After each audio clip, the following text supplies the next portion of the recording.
Well, I'm delighted today to have an exciting new entrance to the software market. Been around for a few years, but for the UK market, in particular North American market, a new provider of some very, very, very good software. I've seen it myself in a webinar a couple of weeks ago, and I'm delighted to have the top man, Manuel Hilty, who is from Switzerland. Good morning, Manuel. Morning, Graham. Manuel, what I'd like to do is to just go through a few things. What are the origins of Nezasa, your company? Is it one of these where you happen to be in a bar one day with one of your colleagues and you came up with a great idea and you're both tech experts, or do you have some travel background? Are the origins from a travel perspective? Well, yeah, it's not that as romantic as like the standard story that you said before, but I do have a tech background, and I basically ran into a couple of travel people several years ago who then told me about all the things that they think should be done and that they couldn't do at their like past companies. And then we started discussing all of those ideas, and in the end, we decided to give it a shot, and that's how Nezasa was created in the end. Good. Nezasa, their head office, you're based in Switzerland. Is that where most of the programming and tech support comes from? No, actually, Lisbon is outgrowing Zurich now, so our biggest office is going to be Lisbon definitely by the end of the year. So we have two main locations, and we also have actually 2 people in the UK, a programmer and a salesperson. Yeah. Excellent. Okay, well, that's good. Now, perhaps you can tell me, or tell our audience actually, a little bit more about your TripBuilder software, which, as I said, when I looked at it, I thought was fantastic. What are the main components? What are the unique selling points of your software? How does it beat the competition? Yeah, the main purpose of TripBuilder is really to make a very complex thing as easy as possible. As soon as you have an itinerary with more than just a flight and a hotel, then all the dependencies between those products can get really, really complex. And then planning it, changing it, booking it, changing it after the booking, these are always very complicated processes that when you have to do it manually, take a lot of time and have a huge error potential. And with TripBuilder, we just want to cover this underlying complexity and provide it to the user, both the traveler and the agent who sells it to the traveler, in a very simple and convenient and very efficient way.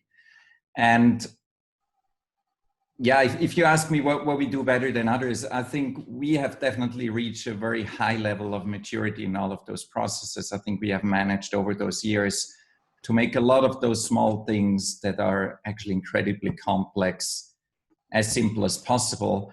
And I think what also separates us from others is that we have actually proven that we can deploy that on a large scale. So we have both very small and actually very large customers, and those large customers have forced us to bring a level of automation and a level of stability to the system that I think separates us from the rest of the market.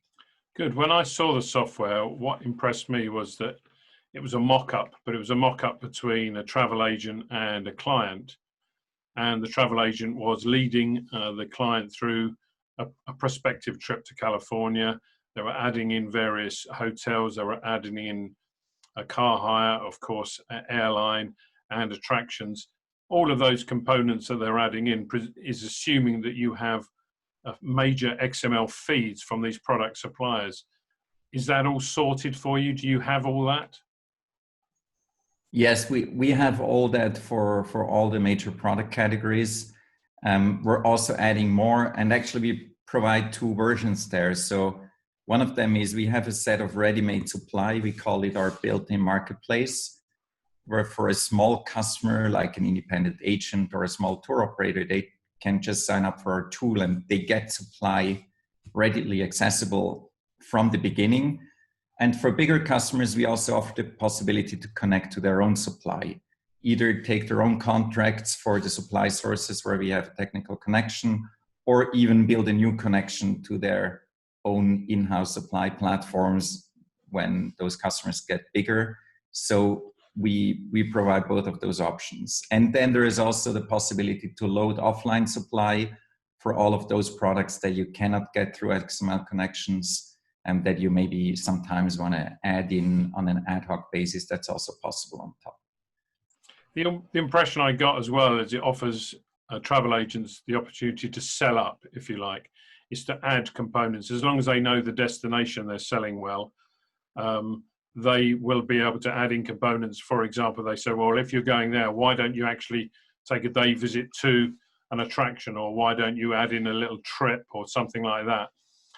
Is that your experience with your current users, that they can actually add value and therefore add to the bottom line the trips that they actually sell?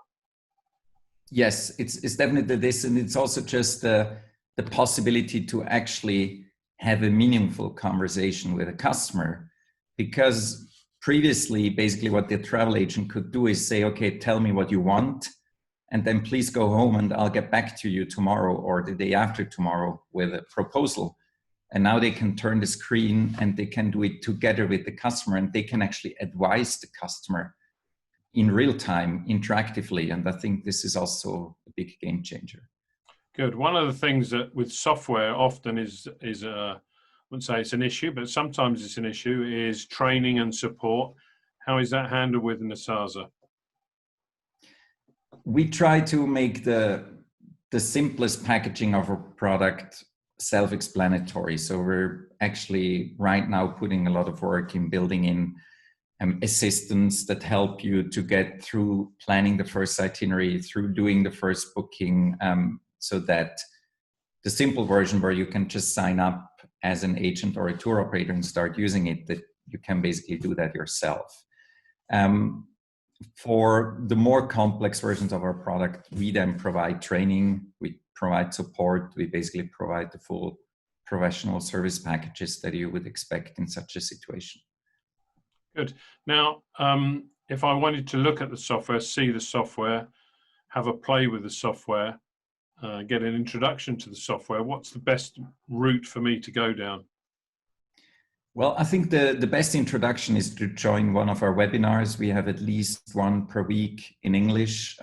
You can find them on nezasa.com/webinar, and get a 1-hour introduction from 2 people of our team.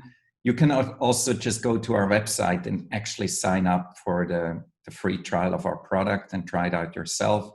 But I think going to a webinar first is probably the best option to get a really good picture of what we can do in a very short time. Good. So given, let's put a scenario together. I have a demand for an itinerary planner, particularly in the post-COVID world, where research would suggest that the more complex itineraries, fly drives, etc., getting out into open spaces will be the order of the day. That would appear to be ideal usage of your software. Yes, actually self-drive is probably the type of itinerary that I think we can handle most beautifully, because it has all of that flexibility where we can actually play all of our strength with TripBuilder. Of course, we can handle any other type of package as well, but this flavor of the day, these self-drives that we expect to actually be booked much more in the future, that's definitely one of our strongest points, yes. Yes, a fly and flop holiday would seem a waste of the talent of TripBuilder. Yes and no. Actually, one of our biggest customers is starting to also bring their sun and beach product onto TripBuilder, because it allows them to not only sell a flight and a hotel, but also an excursion here, a Nile cruise there, because there are also indications in the market that even fly and flop might be a little bit less standardized in the future. Yeah. And we can also provide flexibility for those types of packages. Okay, so you've convinced me that that I need it, that I want it, I like it. I'm going to make more complex itineraries. I want to take on the post-COVID world. The question always is, how much? Well, that's rather flexible. We have, as I indicated before, we have different product plans, different editions of our product. There is an essential plan that's pretty much only usage based. So until the end of the year, you could get it without any monthly base cost, and you would only pay a fee on the transaction. And afterwards, for a very, very small monthly cost, and you really only pay when you use it and when you make a booking and when you earn money from a customer. And the more complex the system that, like the deployment gets, the more we have a monthly minimum cost that we just need to cover this complexity. But you always also get an allowance, a booking allowance included with this minimum cost. So the higher the minimum cost, the higher the free volume of bookings that you can then do over the platform. So I think this gives a very flexible business model where you can adjust the cost to your needs. And I think that's also very important in a post-COVID world where a lot of travel brands won't afford to, and also shouldn't really invest in IT anymore upfront, but should adopt more usage-based, more utility-based models. And I think we can provide that. Pay as you go. Yes. Good. Now, if anybody wants to talk, actually get on a telephone and use one of those old-fashioned things called a telephone, is there a possibility for that? Say, for example, that I know in the UK market, people do like to talk. They like to hear someone's voice at the other end and reassure them this is a good product and yes, we will get support. Is that all handled here and indeed in other markets? Yes. I mean, we're happy to talk to anyone who wants to talk to us. We have also people in like TravelMole's main markets. We have a guy, Kieran Tobin, our colleague in the UK, who probably many people in the market will know really well. Mm-hmm. He's there. He's happy to talk to everybody about TripBuilder. We also have a colleague in North America, where you also have a lot of readers. Chris Keller, based in Orlando, he's also happy to talk to everyone about our products. So we have the people in the right markets, in the right time zones, and we're happy to take the calls. Good. Well, it sounds ideal. Manuel, I thank you for your time this morning. I wish you the very, very best of luck in marketing the software. As I said, when I saw it on the webinar, I was very, very impressed. So it was really very, very good. And I'd just like to say thank you very much. Thank you very much, Graham. And thanks everybody for listening to this. Cheers. Bye-bye. Bye-bye.